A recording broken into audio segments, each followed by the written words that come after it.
Bom, boa noite, companheiros e companheiras. Acho que é um momento muito importante que nós estamos vivendo na história do nosso partido, que é esse momento de escolha das direções. Evidentemente que esse processo de eleição direta do PT, ele, ao longo dos últimos anos, tem sofrido tem passado por muitas discussões sobre se de fato esse é o melhor modelo para eleger nas nossas direções. O fato é que já para essa eleição agora, houve uma mudança na medida em que essa eleição direta ela vai ser apenas para a direção municipal e, do ponto de vista da direção nacional, estadual e nacional, vai ser com a eleição de delegados, para depois esses delegados elegerem a direção estadual e a direção nacional. Ou seja, nós não teremos esse ano a eleição direta para o presidente nacional e para o presidente estadual. De qualquer forma, é um momento em que a gente precisa se apropriar dele para tentarmos mobilizar, né, as bases petistas. Nós estamos atravessando um momento extremamente difícil, uma situação em que exige de cada um de nós um esforço redobrado para manter vivas as nossas esperanças de superar esse momento, e evidentemente isso só poderá acontecer se nós de fato estivermos mobilizados, estivermos nos preparando cotidianamente para compreender tudo isso que está acontecendo e não deixar, né, que essas coisas tão negativas que vêm acontecendo possam nos abater. Inclusive do ponto de vista de uma necessidade de autocrítica que nós devemos fazer, nós, membros do Partido dos Trabalhadores. Não essa autocrítica que os setores conservadores querem exigir de nós. Na verdade, não é autocrítica, eles querem exigir de nós a capitulação, né, de validar o discurso que eles fazem, né, da destruição do PT. Não é a essa autocrítica que eu me refiro. Eu me refiro à autocrítica que nós temos que fazer internamente por conta de uma situação a que nós fomos levados também a partir de quando nós nos acomodamos, inclusive aqui no caso do estado do Ceará, né, especialmente aqui no estado do Ceará, embora nós tenhamos essa realidade em outros estados, mas aqui no estado do Ceará, que nos diz mais de perto, a gente sabe, né, de que o nosso partido, do ponto de vista da sua direção estadual, se encontra muito inerte, né? Nós estamos tendo notícia do nosso partido apenas no enfrentamento dessa crise nacional, nesses momentos em que nos encontramos nas ruas, mas do ponto de vista de uma discussão interna, né, que possa levar o partido e a militância a discutir não apenas essa crise nacional, mas discutir o nosso partido aqui no estado do Ceará, discutir a nossa relação, aliás, eu diria, não é nem discutir a nossa relação, porque nem tem essa relação, eu acho que qual é a relação que a gente pode construir, né, com o governo do estado, cujo governador é filiado ao partido, quais as políticas, né, estaduais estão sendo incrementadas e que tenham o crivo, que passa por um debate interno dentro do Partido dos Trabalhadores, que a gente sabe que de fato isso não vem acontecendo. Então tudo isso faz com que nós tenhamos a necessidade de aproveitar esse momento da eleição para tentar reanimar a nossa militância nesse sentido. O companheiro Walter Pomar, da nossa direção nacional da articulação de esquerda, é o nosso candidato a presidente do PT nacional, né, e que tem, ao longo do tempo, se credenciado como um companheiro, né, muito qualificado, né, e que tem, de fato, colocado o dedo na ferida. Né? A articulação de esquerda, e particularmente o companheiro Walter Pomar, tem buscado, né, não deixar que o partido, né, continue nessa inércia, né, apontando claramente quais as nossas dificuldades, apontando claramente as nossas, eu diria, não vou dizer hipocrisia, mas tem apontado, né, a fragilidade com que a direção do partido tem enfrentado esses momentos que nós estamos vivendo. Então é preciso que cada um de nós possamos agora estar reproduzindo esse debate com a nossa militância, principalmente buscando sensibilizar aqueles companheiros que estão afastados do partido, a que se reaproximem do partido, e nessa reaproximação, agora no dia 8 de setembro, que é o dia da eleição, né, que possa fortalecer não apenas a candidatura a presidente do companheiro Guilherme, mas, sobretudo, a chapa, a nossa chapa. Eu tenho tido a experiência, nos últimos meses, nos últimos 8 meses, como presidente do PT municipal. E é algo extremamente difícil você ser presidente de um colegiado cuja composição ela é majoritariamente, né, ela está majoritariamente distante, né, dessa retomada, desse reavivamento do PT, das suas bases, das bases petistas. Então é algo muito difícil essa governabilidade do partido, né, porque do ponto de vista quando você não tem uma composição do colegiado que dê respaldo, né, a uma política, né, de reanimação. Né? Eu tenho tido, como presidente do PT municipal, uma dificuldade imensa, até para as reuniões da executiva e do diretório, praticamente ela não tem quórum.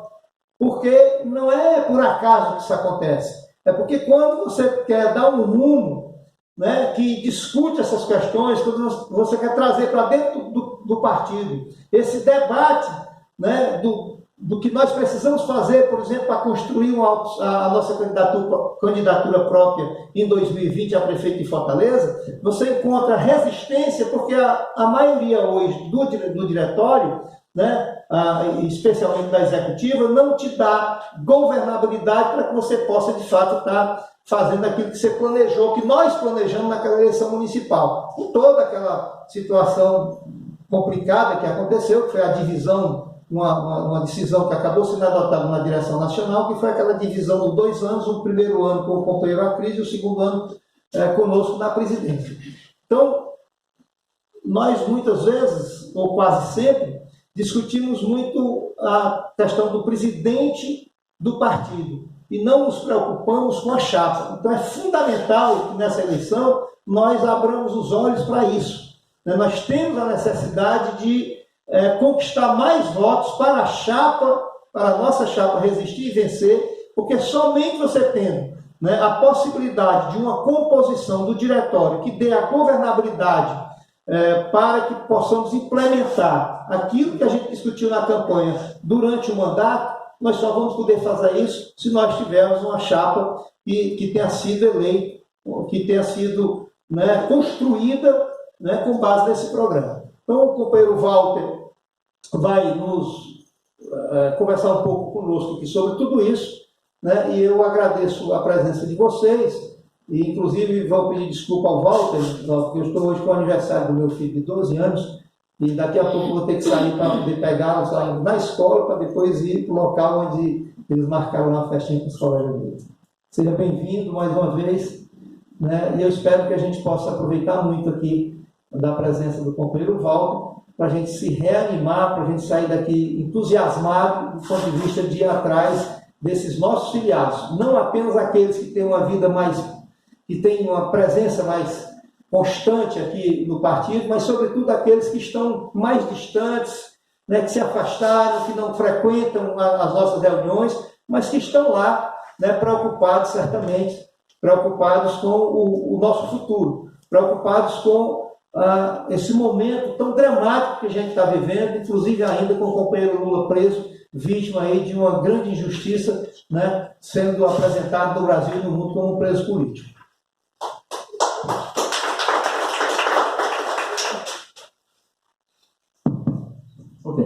Bom, boa noite, companheiras, boa noite, companheiros. Deixa eu me apresentar aqui. Meu nome é Walter Pomar, alguns aqui me conhecem, outros acho que não. Eu sou professor de Relações Internacionais na Universidade Federal do ABC, que é uma universidade que foi criada na época do governo Lula. Sou da direção do partido, hoje suplente do Diretório Nacional do PT, mas durante muitos anos eu fui da Comissão Executiva Nacional do PT. De 1997 até 2013, por 16 anos, eu tive na Executiva Nacional. E sou parte do grupo de companheiros e de companheiras que estão tocando a campanha Lula Livre em âmbito nacional. Bom, Meu papel aqui é apresentar para vocês a tese que nós escrevemos nacionalmente, uma tese chamada Em Tempos de Guerra, a Esperança Vermelha. Vocês sabem que no dia 8 de setembro tem a eleição. Os filiados do partido vão poder escolher quem vai ocupar a presidência municipal e vão escolher a direção municipal do partido, vão escolher também a chapa de delegados estaduais e vão escolher a chapa de delegados nacionais. Em âmbito nacional, tem 9 teses inscritas. Tem essa que eu vou apresentar e outras 8. Então é importante que vocês possam passar olhos, dar uma olhada, dar uma lida em todas as teses, não apenas nessa que eu vou apresentar aqui, né? Essa que eu vou apresentar, ela é de iniciativa de uma tendência do partido chamada Articulação de Esquerda e ela foi inscrita, como eu expliquei, para sustentar a eleição de delegados e delegadas ao Congresso Nacional. Qual é o ponto de partida nosso aqui? A gente faz uma análise da situação nacional, da situação internacional e dessa análise a gente tira algumas conclusões. Eu vou aqui inverter a ordem natural das coisas, vou falar das conclusões primeiro e depois eu vou falar um pouco da análise que a gente está fazendo da situação atual. Até porque ocorreram alguns acontecimentos nos últimos dias que dão muita base para a gente fazer essa análise. Nós tivemos, por exemplo, a condenação do companheiro Fernando Haddad em primeira instância. Nós tivemos a aprovação hoje no Congresso Nacional, numa das comissões da Câmara dos Deputados, do acordo relativo à base de Alcântara. Nós estamos tendo essa situação das queimadas na Amazônia. Então tem todo um contexto que serve muito de exemplo para isso que eu vou falar aqui. Mas eu vou fazer, como eu disse, eu vou inverter. Eu vou falar primeiro do que a gente está propondo e em seguida eu vou falar um pouco da situação política imediata, ok? Bom, a nossa tese, ela faz 6 afirmações mais importantes, né?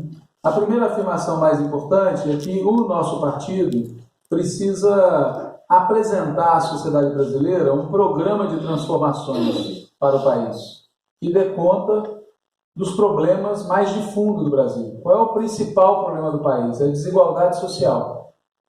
Quem tem acompanhado uma série publicada pelo jornal Folha de São Paulo tem os números mais recentes. A Folha de São Paulo publicou ontem uma matéria que dá conta de que o Brasil é um dos países de maior desigualdade social do mundo. A Folha de São Paulo é um jornal cínico, porque apoiaram a ditadura militar, apoiaram a transição conservadora, apoiaram o governo Fernando Henrique Cardoso, apoiaram o golpe contra a presidenta Dilma, apoiaram a prisão do companheiro Lula, apoiaram, tá certo? As condições que deram origem a essa desigualdade social brutal. Mas, enfim, vale a pena ler o texto, é interessante, que confirma isso que eu acabei de falar. O principal problema do país é a desigualdade social. E junto da desigualdade, a gente tem um segundo elemento que é a carência de liberdades democráticas para o povo brasileiro e também junto disso uma extrema dependência externa. Então a gente precisa apresentar um programa que dê conta desses temas, desses problemas mais profundos que o país vive. Na nossa opinião, esse programa deve combinar 3 coisas: políticas públicas, reformas estruturais e a defesa do socialismo. Nós tivemos muitos anos de governo Lula e Dilma e nós fizemos muitas políticas públicas. E a experiência mostrou que essas políticas públicas melhoram a vida do povo. Então, o fato de você ter crescimento das verbas para a educação, para a saúde, você ter política de emprego, política de garantia para a previdência, tudo isso melhora a vida do povo. As políticas públicas são importantes, mas nós somos de opinião que isso é insuficiente, que é preciso também que o país faça reformas estruturais, faça reforma agrária, reforma urbana, reforma política, reforma tributária, mude a estrutura da sociedade brasileira. E somos de opinião também que é preciso articular esses 2 pontos, políticas públicas e reformas, com a defesa de uma sociedade socialista. E a gente faz isso não só porque nós somos socialistas, mas também porque a gente acha que a situação que o Brasil vive exige a adoção de medidas de natureza socialista. Então essa é a primeira ideia forte da nossa tese. Um programa apresentado combinando políticas públicas, reformas estruturais e socialismo. A segunda ideia forte da nossa tese é de que não basta mais que a classe trabalhadora, que a esquerda, que o PT, não é suficiente que nós disputemos eleições, exerçamos mandatos parlamentares e façamos governos. É preciso também que a gente se proponha a que a classe trabalhadora conquiste o poder no país. Nós tivemos uma experiência recente que foi ganhar 4 eleições presidenciais seguidas, mas quando a classe dominante achou que não era mais aceitável que nós continuássemos no governo, eles usaram os instrumentos de poder real que eles têm, os meios de comunicação, as forças armadas, o sistema judiciário, o poder econômico e derrubaram o nosso governo. A conclusão que a gente deve tirar daí é que não basta para nós conquistar governos através de eleições. É necessário também que nós tenhamos o poder político. Isso implica colocar na nossa pauta questões que o PT já discutiu no passado, mas que quando foi governo não enfrentou adequadamente ou enfrentou erradamente.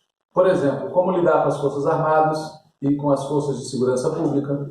Por exemplo, como lidar com os meios de comunicação. Por exemplo, como lidar com o sistema financeiro. Por exemplo, o tema da reforma política. Então, há uma série de questões que dizem respeito ao poder real do país que nós entendemos que tem que estar na pauta do partido. Não apenas disputar eleições e conquistar governos, mas também lutar pelo poder. Um terceiro elemento que nós destacamos na nossa tese é que é preciso mudar a maneira pela qual o partido acumula forças. Se vocês olharem a história recente, vocês vão ver que nos anos 80 o partido fundamentalmente fazia luta social. A disputa eleitoral era um tema menor. Nós fazíamos muita disputa cultural. Nós afirmávamos uma outra proposta de país. E também investimos muito na auto-organização do povo. Já nos anos 90, a disputa cultural, a auto-organização e a luta social perderam peso. E no lugar disso, a disputa eleitoral se tornou o principal mecanismo de acumulação de forças. E assim continuou de 2000 para frente. É como se a esquerda brasileira, como se o partido estivessem organizados para disputar eleições. E as outras questões eram laterais, eram acessórias, eram complementares. Nós sempre criticamos isso. Nós sempre afirmamos que a classe trabalhadora, a esquerda, ela precisava acumular forças combinando esses 4 elementos de maneira mais harmônica, sem que uma perna fosse maior que as outras. Mas, como vocês sabem, tanto quanto eu, grande parte do PT se acostumou a priorizar a luta eleitoral e a luta institucional. Pois bem, na nossa opinião, isso tem que mudar.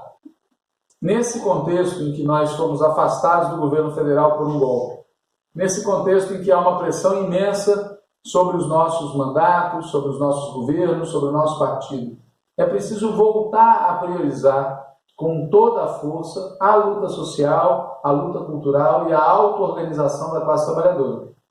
A luta social, por razões óbvias. Se nós não tivermos força nas ruas, a gente não vai voltar a ter força nas urnas. A luta cultural, por uma questão que eu não sei se é tão óbvia assim, quer dizer, uma parte importante da classe trabalhadora foi conquistada pelas ideias da extrema-direita. Passou a defender posições que são as posições dos nossos inimigos. Veja, sempre na história do Brasil, na história recente, uma parte da classe trabalhadora pensa com a cabeça da classe dominante. Mas no período mais recente, isso se acentuou. Veja, na eleição de 2018, a gente teve, no segundo turno, 47 milhões de votos, o Bolsonaro teve 57 milhões e 31 milhões não votaram em ninguém.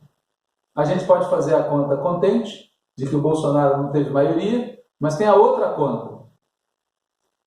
A maior parte dos que não votaram em ninguém, dos que votaram no Bolsonaro, são trabalhadores. E uma parte desses tinha votado em nós em eleições passadas. E, portanto, foi capturada ou pela posição de lavar as mãos, ou pela posição de apoiar uma candidatura de extrema-direita que dizia publicamente que as pessoas tinham que escolher entre ter direitos ou ter empregos. Então, nós temos que reconquistar a cabeça dessas pessoas, o coração dessas pessoas. E isso envolve o que eu estou chamando de luta cultural. É disputar a visão de mundo, é disputar a ideologia, é disputar as concepções que as pessoas têm. Claro que a gente tem que também enfatizar a auto-organização. O nosso partido, Deodato deu exemplos aqui, os outros partidos de esquerda, os sindicatos, as centrais, os movimentos sociais estão muito enfraquecidos, estão muito desorganizados, perderam muita base social. Então a gente tem que reorganizar, reconstruir isso tudo. E a luta eleitoral institucional deve continuar a ser feita, mas não pode ter a prioridade em si mesma que tinha antes.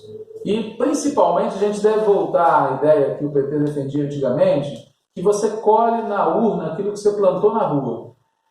Portanto, nós precisamos voltar a ter luta social, auto-organização do povo, disputa político-cultural, para isso se traduzir em vitórias eleitorais. E não imaginar que você ganha eleições fazendo campanhas eleitorais. Então essa é a terceira ideia forte nossa, né? A primeira, o programa, articular a política pública, reforma estrutural e socialismo. A segunda ideia forte para nós é, não basta governar, nós queremos o poder. E a terceira ideia é essa de que a gente precisa acumular forças, combinando luta cultural, luta social, luta institucional, auto-organização, mas enfatizando a luta social e a luta cultural. Uma quarta questão vinculada a essa, que a gente destaca na tese, é que a gente precisa reconquistar a maioria na classe trabalhadora.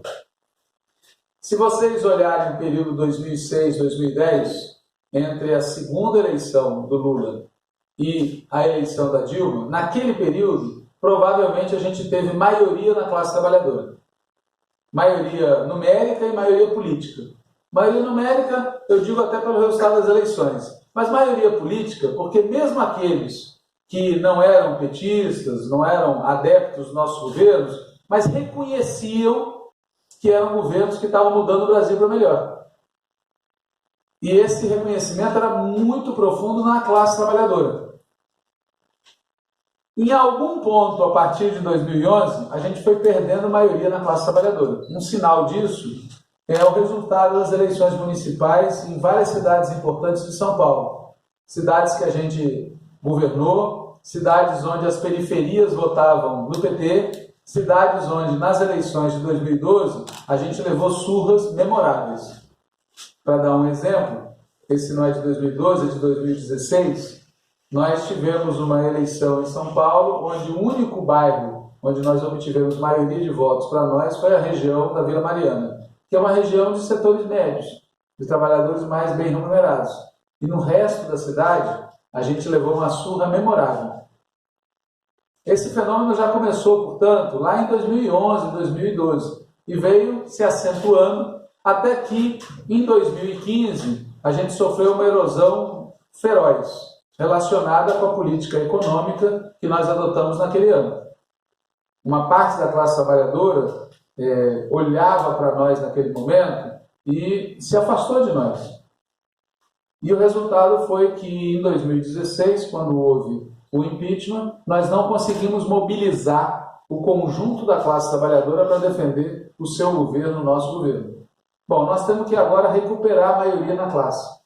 Recuperar aqueles que já estiveram conosco e se afastaram, atrair aqueles que nunca estiveram conosco, mas que a gente precisa atrair, e inclusive setores que, nas eleições recentes, setores populares, que aderiram ao bolsonarismo. Isso exigirá de nós um trabalho político muito intenso, fazer alguma coisa que a gente já fez no passado e precisamos voltar a fazer. Muito trabalho de base, muito trabalho na periferia, muito trabalho nas bases sindicais, muito trabalho nas escolas, nas comunidades, nas igrejas, para atrair, de novo, para a influência do partido, um setor majoritário da classe trabalhadora. Isso, de tudo que a gente fala na nossa tese, isso talvez seja o mais importante. Porque sem isso, não vai ter como aplicar um programa de transformação no país, não vai ter conquista do poder, não vai ter luta social. Se a gente não tiver maioria na classe, não vai ter nada disso. Uma outra questão que a gente aborda na tese, vinculada a essa última, é a necessidade do PT mudar profundamente. O Partido dos Trabalhadores é o principal partido da classe e o principal partido da esquerda brasileira. Se vocês compararem a votação do PT com os outros partidos de esquerda, se vocês compararem o número de militantes que o PT tem com o de outros partidos de esquerda, a influência que nós temos nos movimentos sociais com outros partidos de esquerda, fica evidente isso. Mas talvez o critério mais simples é pensar o ódio que a direita tem de nós. A vontade que a extrema-direita tem de aniquilar o PT é um sinal da importância do Partido dos Trabalhadores. Porém, tem o outro lado da medalha. O outro lado da medalha é que, a maneira como nós estamos funcionando hoje, não permite que o partido cumpra as tarefas que ele tem que cumprir. Por quê? Porque nós passamos nos últimos anos nos acostumando a ter como tarefa prioritária disputar eleições. E o resultado disso é que o partido foi sendo transformado num partido de filiados e de eleitores que funciona basicamente em anos pares para disputar eleições. Não um partido que organiza a luta do povo, um partido que está presente no cotidiano da luta de classe, um partido que participa dos grandes debates nacionais. Isso também acontece, mas é lateral. O que é principal na vida das direções partidárias é organizar as disputas eleitorais. Então, isso tem que mudar. Nós precisamos de um partido que seja não um partido de filiados, de eleitores, mas seja um partido de militantes. Um partido de combate, um partido com disposição de estar no cotidiano da luta de classe, de estar enfiado em absolutamente todos os conflitos que são de interesse da classe trabalhadora. Isso vai exigir muitas mudanças no funcionamento do PT. Mudanças na política de comunicação do partido, mudanças na política de formação política, mudança no funcionamento das instâncias dirigentes. Vai exigir, principalmente, que o partido volte a ter núcleos organizados nos locais de estudo, moradia e trabalho, senão não tem militância petista, propriamente dita. Ou seja, se o filiado entra no PT e ele não tem uma instância na qual ele possa participar e discutir com os outros filiados o que ele vai fazer na sua escola, no seu local de trabalho, no seu local de moradia, não tem militância. E grande parte dos filiados ao PT vivem essa situação, se filiam e são chamados para votar uma vez a cada 2, uma vez a cada 4 anos e não tem nenhum espaço partidário que eles possam frequentar para discutir política e discutir o que vamos fazer amanhã junto com os outros militantes do PT. A gente faz isso no movimento social, faz isso no sindicato, faz isso numa entidade estudantil, mas não faz isso dentro do PT. No PT, a gente, em geral, se reúne para discutir o que vai fazer na próxima eleição. E como eu expliquei, isso está errado. Nesse período, então, que a gente vive, está mais errado ainda. Então, nós defendemos uma revolução organizativa no funcionamento do PT, que vai incluir, entre outras coisas, libertar o partido, vou aqui usar uma expressão mais forte, tá certo? Talvez não tão exata, mas que dá a ideia do qual é o problema que eu vejo. Nós temos que libertar o partido da ditadura dos mandatos. Quer dizer, o Partido dos Trabalhadores, em vários locais, ele, ao invés de controlar os mandatos que elege, ele é controlado pelos mandatos que elege. Então, é o prefeito que controla o partido, é o governador que controla o partido, é o parlamentar que controla o partido, ao invés de ser o contrário. Porque na história do PT nós sempre afirmamos que os mandatos são do partido e que eles foram eleitos pelo partido e devem se implementar a política do partido e têm que ser controlados politicamente pelo partido. E o que veio acontecendo nos últimos anos é o oposto disso. Os mandatos, eles impõem decisões ao partido, eles transformam as tendências partidárias em extensão dos mandatos, eles determinam o que o partido deve fazer a partir dos interesses do governo do mandato e não a partir dos interesses do partido. É uma completa subversão. E é uma completa subversão cujo efeito prático é péssimo. Porque qual é o problema? Na hora que os mandatos vão mal, quem é que sustenta a vida? É o partido. Na hora que os governos vão mal, quem é que sustenta e defende? É o partido. E se o partido vira uma extensão dos mandatos ou dos governos, ele vai se enfraquecendo, vai se empobrecendo, até perder capacidade de intervenção. Então nós achamos que essa reconstituição da vida militante do partido inclui libertar o partido da tirania dos mandatos. E em vários locais é tirania mesmo, né? Nós tivemos experiências recentes em que o partido ele é submetido a situações vexatórias, porque o governador, ou o prefeito, ou o parlamentar XYZ quer aplicar uma política de interesse dele, do governo dele, mesmo que seja contra o programa partidário, e o efeito disso é terrível para o partido. E, no limite, acaba sendo terrível também para o governo ou para o mandato.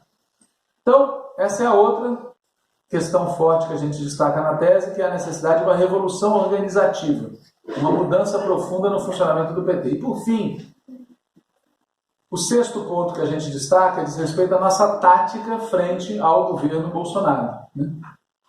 Existe dentro do PT e dentro da esquerda brasileira uma divergência muito grande sobre como lidar com o governo Bolsonaro. Não se trata do diagnóstico acerca do governo. Quer dizer, em geral, tem exceções, mas em geral a esquerda diz que é um governo produto de um tríplice golpe, do golpe contra a presidenta Dilma, da condenação, prisão e interdição do Lula e da fraude eleitoral de 2018. Então, em geral, as pessoas de esquerda reconhecem isso. É um governo produto disso, não é um governo produto de um processo legítimo de debate político, numa eleição livre. Em geral, as pessoas apontam que é um governo que não se limita à pessoa do Bolsonaro, ele é produto de uma coalizão de forças, os parlamentares de centro-direita, que votaram lá o impeachment, os setores médios conservadores, que foram às ruas fazer manifestação, a mídia golpista, que foi criando um ambiente no país em que tudo que era de esquerda era ruim, a cúpula das Forças Armadas, que pressionou seguidas vezes para o Lula preso e impedido de ser candidato, a cúpula do Judiciário, responsável pela condenação, prisão e interdição da candidatura do Lula, o grande capital, a cúpula de algumas igrejas conservadoras, alguns governos internacionais, o clã familiar do Bolsonaro. Tudo isso faz parte da coalizão de forças que sustenta esse governo. Não é um governo de uma pessoa, é um governo de um bloco político e social. Então isso também, grande parte da esquerda reconhece isso. Outro aspecto que também é mais ou menos comum é a ideia de que esse governo ele tem um programa. Qual é o programa desse governo? É subordinar o Brasil aos Estados Unidos? É reduzir os direitos sociais e restringir as liberdades democráticas. Esse é o programa. Se a gente for olhar com atenção, o efeito prático desse programa vai ser fazer o Brasil voltar para alguma coisa parecida com o que o Brasil era na década de 20 do século 20. Naquela época, se vocês lembrarem das aulas de história, como é que era o país? Era um país primário exportador, é o que eles estão querendo fazer conosco, acabar com a indústria do Brasil. Era um país dependente da Inglaterra, agora dependente dos Estados Unidos. Era um país onde os militares intervinham na política o tempo todo. Nós estamos tendo isso agora, nunca tivemos tantos militares em postos estratégicos de governo como agora. Era um país onde a questão social era caso de polícia. Novamente a gente tem isso. Então, o programa do Bolsonaro, se ele for levado até o fim, o programa dessa coalizão de forças vai empurrar o Brasil 100 anos para trás. Então isso também, grande parte da esquerda, não com essas palavras necessariamente, mas reconhece isso. Onde é que está a divergência? A divergência também não está nem na caracterização do governo. Todo mundo admite, alguns com palavras mais fortes, outros com palavras menos fortes, que o Bolsonaro faz um governo de extrema-direita. Ele não se limita a querer implementar seu programa, ele quer destruir os seus adversários e inimigos. Ele fala isso explicitamente. Bom, onde que estão as divergências? As divergências estão em como lidar com isso. Que política a gente adota frente a isso? Certo? Tem gente que acha que essa situação que a gente vive hoje vai prosseguir mais ou menos indefinidamente. Ou seja, uma situação em que houve um golpe, disfarçado, mas foi um golpe, mas a gente não tem uma ditadura clara e aberta. Então é uma situação meio que de transição. Tem gente que acha que isso vai se prolongar por bastante tempo. Mas tem quem ache que não. Isso não vai durar muito tempo. Em algum momento vai ter um desenlace. Esse desenlace pode ser pela esquerda, ou pela direita, ou pelo centro, mas vai ter algum desenlace.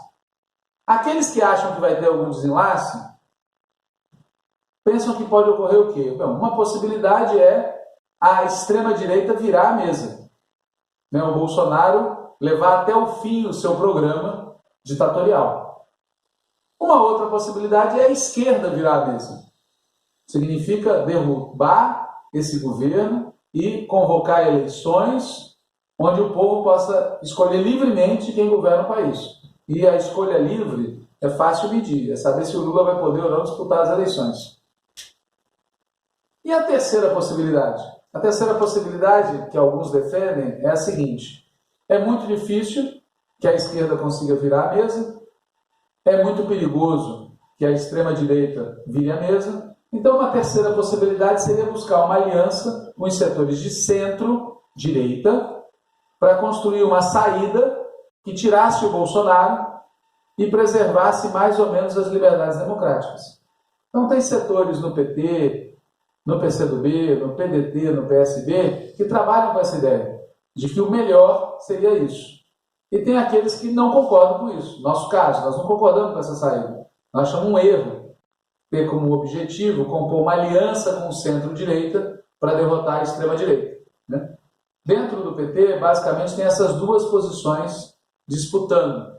Tem nuances, tem variantes, mas a grosso modo são essas duas posições que polemizam. Os que acham que a gente tem que buscar uma aliança com o centro-direita para derrotar a extrema-direita, ou os que acham que a gente deve buscar fortalecer a luta social e popular para derrotar o conjunto dos golpistas. São essas duas grandes posições que estão conflitando dentro do partido. Por que é que nós achamos que o caminho de aliança com a centro-direita é um mau caminho? Tá certo? Primeiro, porque seria um caminho desonroso, para usar um adjetivo. A centro-direita no país é quem? É quem deu o golpe. Primeiro, é quem fez oposição contra nós durante todos os anos dos governos Lula e Dilma. Em segundo lugar, é quem patrocinou o golpe contra a Dilma. Em terceiro lugar, é quem aplaudiu a condenação e a prisão do companheiro Lula e a interdição da sua candidatura. Em quarto lugar, é quem votou no Bolsonaro. Em quinto lugar, e principalmente, é quem vem destruindo os direitos sociais do povo brasileiro. Porque não foi o Bolsonaro que acabou com a CLT, foi o governo Temer, sob a liderança da centro-direita. E não foi o Bolsonaro sozinho que praticou essa reforma da Previdência que ainda está sendo votada. É basicamente o Centrão liderado pelo Rodrigo Maia. Então, com base no que nós vamos fazer aliança com esses setores? Qual que é o objetivo dessa aliança? Tá certo? Existem aqueles que dizem que o objetivo de uma aliança com a centro-direita é impedir que a extrema-direita destrua a democracia. A pergunta é, será que vale a pena? Será que esse objetivo justifica isso? Aparentemente, sim. Só que o risco é qual? Veja, uma aliança com a centro-direita nos faria perder a alma, porque a gente se comprometeria com posições políticas e programáticas que não são as nossas. Será que perder a alma vale a pena para evitar o mal maior? A pergunta é, nós vamos conseguir evitar o mal maior fazendo isso? Ou nós vamos ficar no pior dos mundos, que é perder base popular e a extrema-direita ainda assim implementar o seu programa? Eu tenho sempre, onde eu posso, repetido uma história que serve de ilustração para isso que eu estou falando, que é um episódio histórico da época da Segunda Guerra Mundial, em que o governo nazista estava cada vez mais agredindo os países, tá certo, na Europa, e se esperava que a França e a Inglaterra, aquelas potências, tá certo, de centro da época, pusessem um limite naquilo. E o que surpreendeu foi que, ao invés de pôr um limite, essas potências passaram o pano. O episódio é o seguinte: o governo inglês considerou que era para evitar a guerra, era melhor fazer um acordo com os nazistas. E quando o primeiro-ministro inglês que fez isso voltou à Inglaterra, ele foi recebido por um político inglês chamado Winston Churchill com a seguinte declaração: fostes evitar a guerra tendo como preço a desonra, e terás a desonra e a guerra. Ou seja, em alguns momentos, o objetivo de evitar o pior pode não evitar o pior e você ainda ficar desonrado e incapaz de enfrentar o seu inimigo. Então, dou isso como exemplo, tá certo? Só como imagem da situação que nós achamos que vamos ficar caso a gente adote esse caminho. Na nossa opinião, não vale a pena fazer esse tipo de aliança. O nome e o sobrenome, o símbolo desses setores de centro-direita é o Rodrigo Maia. Vários setores da esquerda e do PT, inclusive, defendem que valeria a pena fazer essa aliança. Nós achamos que não, que o caminho para enfrentar o governo Bolsonaro é um caminho de luta social, de enfrentamento programático, de demarcar o campo com essa gente e derrotar de conjunto o golpismo. Nós tivemos agora, recentemente, um exemplo prático, ou vários exemplos práticos, dessa divergência que existe dentro do partido. Uma é bem grotesca, né? Que é aquele episódio da inauguração do aeroporto de Vitória da Conquista e depois da visita do Bolsonaro a Piauí. Tem outra, também terrível, que foi o que ocorreu hoje de manhã, no Congresso Nacional. Que é algo que todo mundo tem que pegar as redes sociais, procurar no YouTube e assistir a sessão.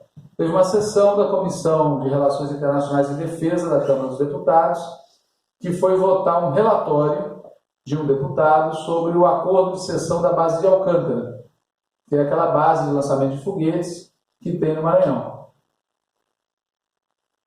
Essa proposta de cessão da base vem de bastante tempo. Já na época do governo Fernando Henrique, ele queria ceder a base para os Estados Unidos lançar foguetes. E nós, na época, nos opusemos ferozmente a isso. Bom, volta agora a proposta pelas mãos do governo Bolsonaro. E, para nossa surpresa, na votação, o Partido Socialista Brasileiro, o Partido Democrático Trabalhista e o Partido Comunista do Brasil votaram com o bolsonarismo. Só o PT e o PSOL se posicionaram contra. É importante vocês lerem os argumentos do PCdoB em particular a respeito, porque eles são um exemplo claro do risco que a gente corre com essa política de aliança com o centro, ilusões com o centro, etc. A ideia que aparece no texto distribuído pelo próprio portal vermelho do PCdoB é que nós precisamos utilizar a base de Alcântara. E se nós utilizarmos a base de Alcântara, isso vai trazer desenvolvimento para o Maranhão. E esse é o principal desenvolvimento regional, eles falam, né? E esse é o principal objetivo. E os demais problemas que tem no acordo poderiam ser contornados no parlamento. Bom, nenhum dos problemas que tem no acordo foi contornado na comissão e vai ser contornado no parlamento. Os problemas são, para que vocês saibam, os Estados Unidos têm direito a utilizar a base, o governo brasileiro não terá acesso pleno à base, haverá momentos e haverá espaços da base em que o governo brasileiro não vai ter acesso, haverá proibição de utilização da base por países com os quais os Estados Unidos tenham problemas, acordos similares não poderão ser assinados com outros países, etc, etc, etc. Ou seja, é um acordo de cessão da soberania nacional. E ainda assim, setores da esquerda acham por bem votar numa coisa dessas. Bom, resumindo, tem 6 pontos fortes na nossa tese. O primeiro relativo ao programa, o segundo relativo ao tema do poder, o terceiro relativo ao tema da luta social, o quarto relativo ao tema de reconquistar apoio na classe trabalhadora, o quinto relativo ao partido, a necessidade de uma revolução organizativa, e o sexto relativo a fazer uma oposição dura, programática, total contra o governo Bolsonaro. Essa é a tese que a gente apresentou. Eu encerro com o seguinte: nesses últimos dias a gente teve vários exemplos, um deles eu acabei de dar, de como a situação do país está piorando, né? Primeiro exemplo, a situação econômica do país está degringolando rapidamente. o crescimento do desemprego, queda da atividade econômica, queda do investimento, etc. Segundo tema, a situação social do país está piorando sensivelmente. Isso é visível pelo número de pessoas que estão morando na rua, perdendo emprego e caindo na miséria, etc. Terceira questão, a violência está crescendo. Por estímulo do próprio governo, tá certo? De vários governadores estaduais, está se criando um ambiente de tratamento violento dos conflitos sociais que são decorrentes da política econômica que eles adotam. Eles estão dizendo, por uma mão eles estão piorando a situação econômica e social, e com a outra eles estão estimulando a violência para tratar desses temas. Tem, além disso, uma piora sensível na questão ambiental. Essa situação na Amazônia virou algo apocalíptico, tá certo? Os dados que eu tive acesso lendo um artigo de um companheiro de São Leopoldo, o prefeito Ari Vanazzi, dão conta de que houve um crescimento de mais de 80% no desmatamento e nas queimadas de janeiro até julho desse ano, ou seja, no período do governo Bolsonaro. E por quê? Porque o Bolsonaro estimula isso.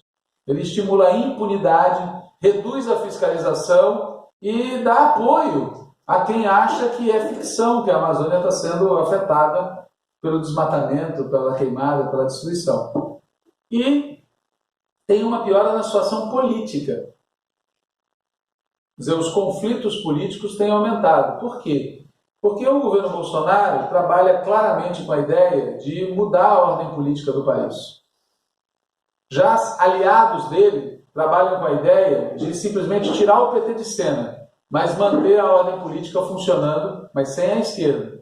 Então há conflitos entre eles e há conflitos entre nós e eles, que vão se agravando. O lado de lá, o lado liderado pelo Bolsonaro, é bastante claro a respeito do que ele quer. Como eu comentei, eles simplesmente ontem condenaram o companheiro Fernando Haddad em primeira instância. Ou seja, estão seguindo a mesma rota. E veja, a condenação inclui prisão. Se as pessoas têm noção do tamanho da loucura, certo? Eles estão seguindo. Não vamos repetir com o Haddad o erro cometido com o Lula, de achar que não, isso é só um juiz de primeira instância. A segunda instância vai... Não, a dinâmica é a mesma. Toda e qualquer liderança do PT, e se não for do PT, toda e qualquer liderança da esquerda, que tem a possibilidade de vitória eleitoral futura, eles vão fazer perseguição judicial para criar as condições para, se for possível, tirá-lo da disputa. Então, nós estamos vivendo um momento de agudização dos conflitos no país. E, frente a isso, o Partido dos Trabalhadores tem que dar resposta. Porque é o principal partido da esquerda, porque é o mais forte partido da oposição. E essa resposta tem que ser, por um lado, muito incisiva, muito forte, muito combativa na conjuntura, mas tem que ser também uma resposta de médio prazo. Ou seja, tem que ser uma resposta que reorganize a força do partido, as bases do partido, a política do partido. A grande polêmica sobre isso dentro do Congresso do PT está entre aqueles que acham que nessa situação que eu descrevi, a gente pode continuar fazendo a mesma política que a gente fazia antes, e aqueles que acham que a gente deve mudar profundamente de política. A nossa tese é uma das que defende que a gente deve mudar profundamente de política, porque a política adotada no período anterior ao golpe não serve para enfrentar esse momento atual. Então, basicamente, o que eu teria para falar para vocês é isso. Eu fiz uma apresentação do resumo, da nossa tese. Eu reitero o pedido para que vocês leiam a tese, a gente trouxe o jornal com o conteúdo dela, e que também leiam as outras teses, ou pelo menos a principal tese, tirando a nossa, que é a tese do grupo que hoje é majoritário no PT, a tese da chamada Construindo um Novo Brasil.